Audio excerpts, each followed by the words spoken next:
বিশ্ববিখ্যাত ইসলামী বক্তা ও ধর্মীয় চিন্তাবিদ ডক্টর জাকির নায়েক বাংলাদেশে আসছেন। अल्लाह के रसूल की हदीस है, एक इंसान जब मर जाता है उसके दफनाने के बाद 3 चीज सिर्फ सवाब जारिया है। আগামী 28 অথবা 29 নভেম্বর ঢাকায় তার প্রথম প্রোগ্রাম অনুষ্ঠিত হবে। তবে শুধু ঢাকাতেই নয়, দেশের অন্যান্য স্থানেও এই প্রোগ্রাম আয়োজনের পরিকল্পনা রয়েছে। আমি বলি, আপনি আমাকে ইসলামের চেয়ে ভালো কোনো ধর্ম দেখান, আমি আজই তা গ্রহণ করব, কারণ আমি তুলনামূলক ধর্মতত্ত্বের একজন বিশেষজ্ঞ। ইভেন্ট ম্যানেজমেন্টের প্রোপাইটর আলী রাজ জানিয়েছেন, আগামী সোমবার এক কনফারেন্সের মাধ্যমে বিস্তারিত সময়সূচি এবং স্থান ঘোষণা করা হবে। তিনি আরও উল্লেখ করেন, ডক্টর জাকির নায়েকের আগমন কোনো বাণিজ্যিক উদ্দেশ্যে নয়, এটি সম্পূর্ণ চ্যারিটি প্রোগ্রাম হিসেবে পরিচালিত হবে।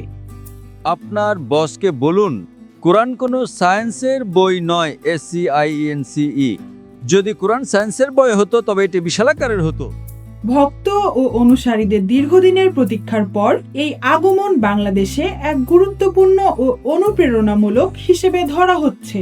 ধর্মীয় শিক্ষার প্রসার, তরুণ সমাজের মননশীলতা এবং সমাজে ইতিবাচক প্রভাব বিস্তার বিষয়ক ক্ষেত্রে ডক্টর জাকির নায়েকের বক্তব্য বিশেষ ভূমিকা রাখবে বলে মনে করা হচ্ছে।